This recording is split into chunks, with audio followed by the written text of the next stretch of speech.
ya ndoa. Yaani yale mapenzi yamezidi mpaka mtu mkewe anamwita mama. Maradhi, gonjwa baya la mtu ambaye hataki kutafuta ilmu, maradhi ambayo yatamsakama duniani na akhera, ndio nakwenda kummaliza. Nabii Muhammad sallallahu alaihi wasallam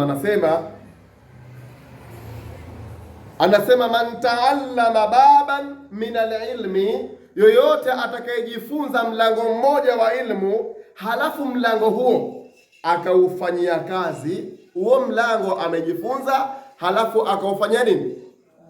Akaufanyia kazi, tena waalamahu nnas, na akawafundisha watu wengine.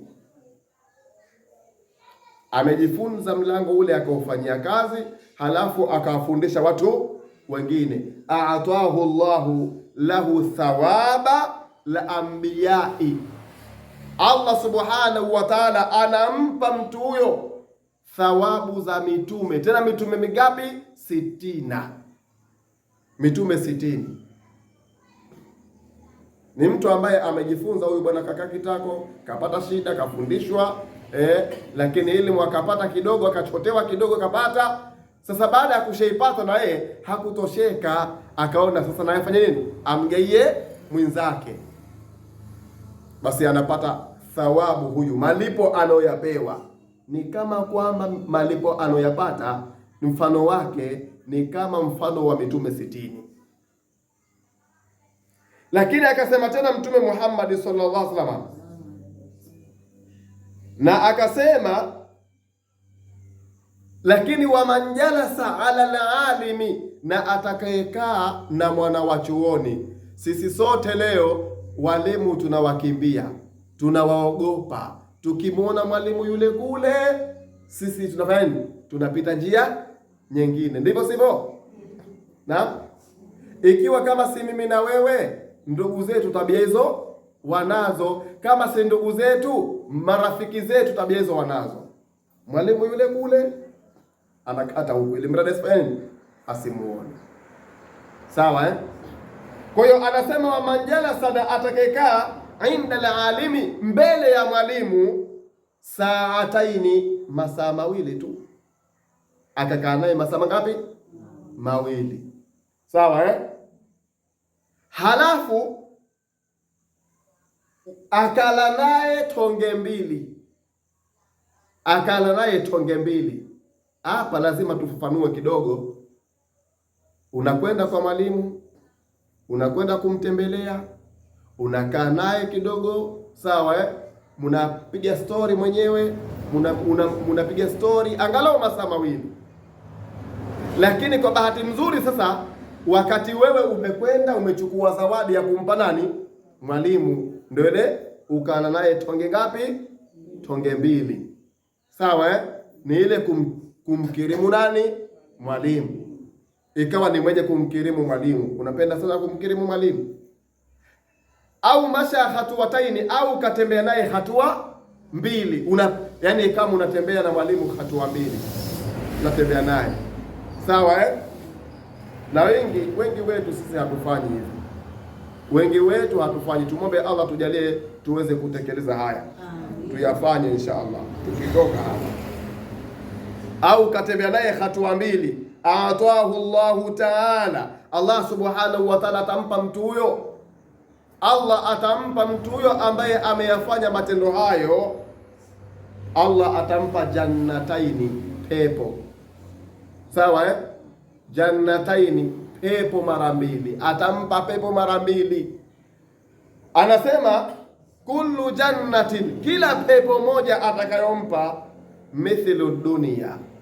Sawa mithlu dunia marrataini, kila pepo atakayopewa ni mfano wa dunia mara ngapi? Mara mbili. Ukiambiwa jannataini, manake Allah atampa milango miwili ya pepo. Milango miwili hiyo atakayopewa, akaambiwa hii ni yako wewe utaishi, basi hiyo atakayopewa mfano wake, kila mlango mmoja ni mfano wa dunia mara ngapi? Mara mbili. Mshamunapo duniani hapa mkasikia kuna baharesa, kuna nani aliyekuwa ana mali na ana uwezo wa kumiliki dunia mara mbili, yupo? basi akhira kutakuwa kuna watu kama hao, na hao ambao wamepewa, yani mtu ambaye atakuwa ni mtu mwenye daraja ya chini, mtu ambaye ni mwenye daraja ya chini, ana Allah amempa neema kutoka mashariki mpaka magharibi, huyo ndiye mtu ana daraja ya chini.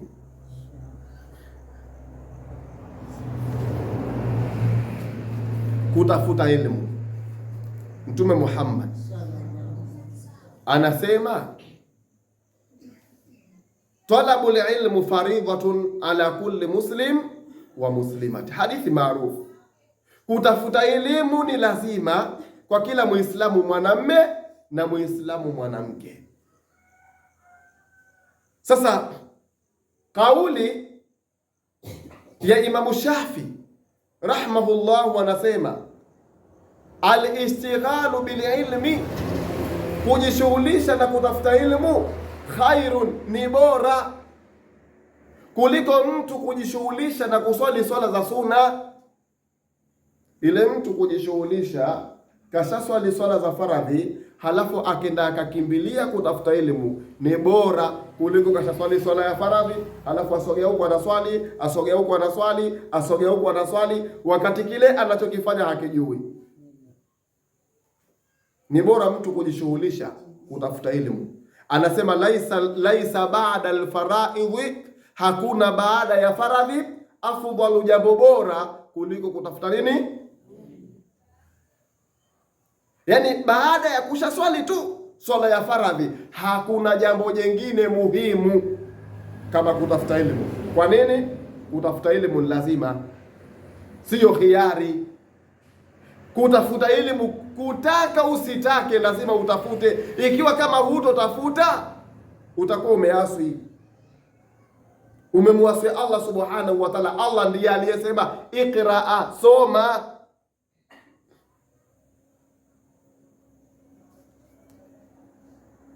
Mtume Muhammad sallallahu alaihi wasallam anasema saaltu Jibrail, nilimuuliza malaika Jibril. Mtume yeye alimuuliza malaika Jibril. Alimuuliza vipi? Akamwambia, anasema saaltu Jibrail an ashabi ahli ilmi, kutokana na watu wanaotafuta ilmu. Wale watu wanaotafuta ilmu wale vipi? Jibril akasema, akamwambia Mtume Muhammad, hum siraju ummatika, hao wanaotafuta elimu watu hao, halafu hao ambao wameipata elimu hao wakaitafuta na wakaipata, hum siraju ummatika, hao ni taa katika umati wako. Jamani, mwanachuoni ni taa. Akifa mwanachuoni, basi taa imepungua, nuru imeondoka. Na ndio maana Mtume akasema kifo cha mwanachuoni ni kifo cha ulimwengu mzima, kwa sababu mwanachuoni akifa tu, ardhi, mbingu, malaika, wanyama wote wanamlilia, wote wanamlilia. Ni kifo cha ulimwengu mzima akifa mwanachuoni. Kwa nini? Mwanachuoni akiondoka tu, huwa anaondoka na vitu ambavyo hatuwezi kuvipata kwa mtu mwingine isipokuwa yeye. Kila mwanachuoni ana elimu ambayo hutoipata isipokuwa kwake. Kila mwalimu ana elimu yake, sawa? Kila mwalimu ana elimu yake, ana fani yake. Huyu kapewa kiasi, huyu kasidi kidogo, huyu kapewa kidogo. Hivyo ndivyo inavyokuwa. Sasa inawezekana huyu aliyekufa elimu yake ilikuwa ni kubwa. Huyu inawezekana huyu aliyekufa alikuwa na elimu tena na alikuwa na hikima. Leo mtu anaweza kuwa na elimu lakini hikima ikamfanya nini? Hana. Sawa Hatuzungumzii hikima lakini tunazungumzia elimu. Huyo malaika Jibril akamwambia, hao ni taa katika umati wako.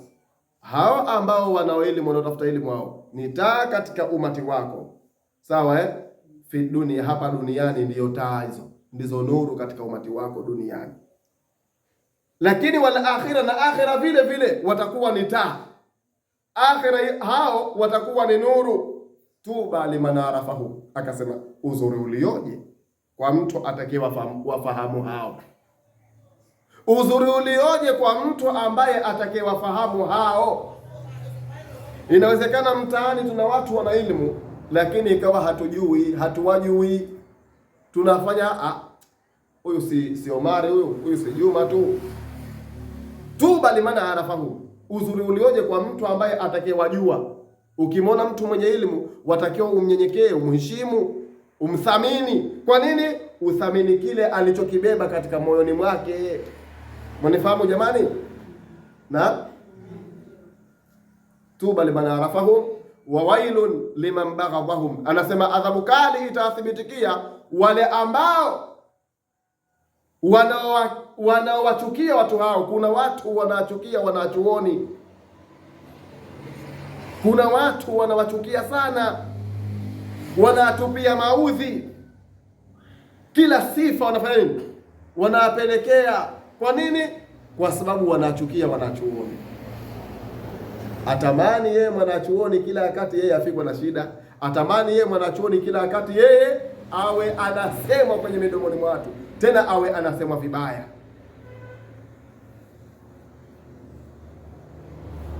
Tuombe Allah tujalie tuwe miongoni mwenye kuwapenda wanachuoni. Amin. Nabii Muhammad sallallahu alaihi wasallam anasema man salla salatan, yoyote atakayeswali swala ma'al jamaa, pamoja na jamaa, yani mtu kaswali msikitini akawahi swala ya nini? Ya jamaa. Lakini pale pale baada ya salamu tu pana darasa la fani linaendelea. So darasa ziko msikitini, na huu ujumbe uandikeni mpeleke kwa umezeni. Man salla salatan ma'al jamaa, atakayeswali swala pamoja na jamaa, yani akaswali swala ya jamaa, lakini baada ya kumaliza tu wajalasan fi halqati ilmi, akakaa kwenye kikundi cha watu wanaofundisha nini? Ilmu.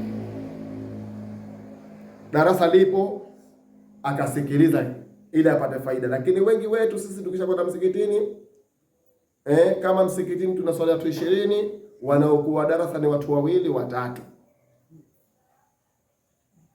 Tena huyo mtu ambaye anatoka anakimbilia kwenye Simba na Yanga, anakimbia darasa, anafuatia Simba na Yanga.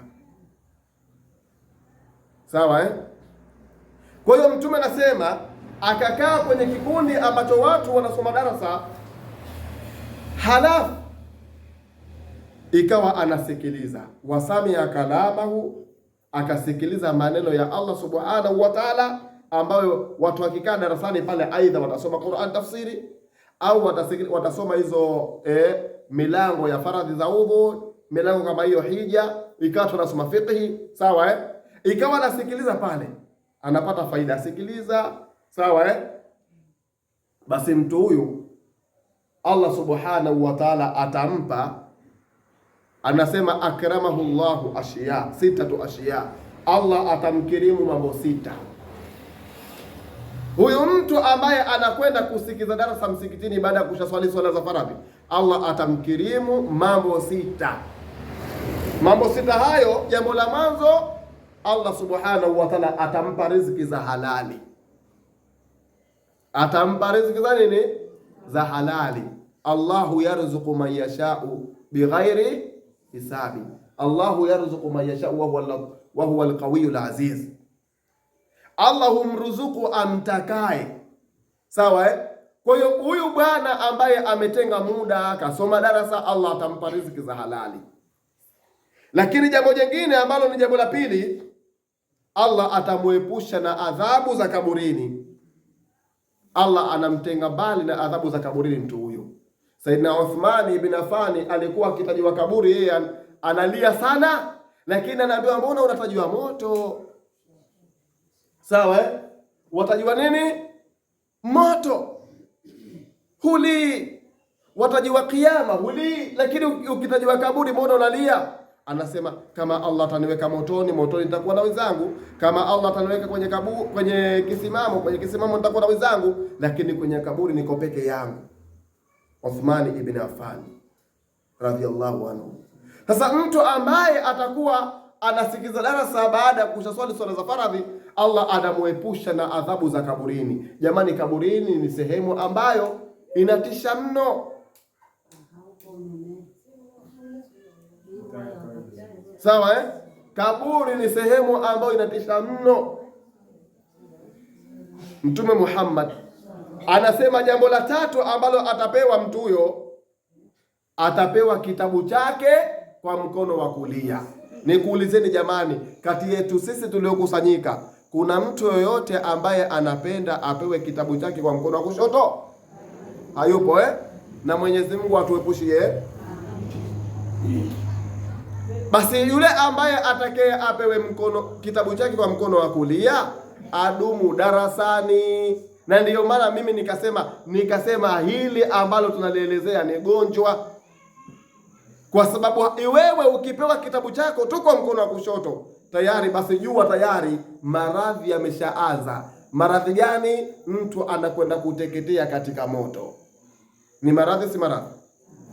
Na fa amma man utiya kitabahu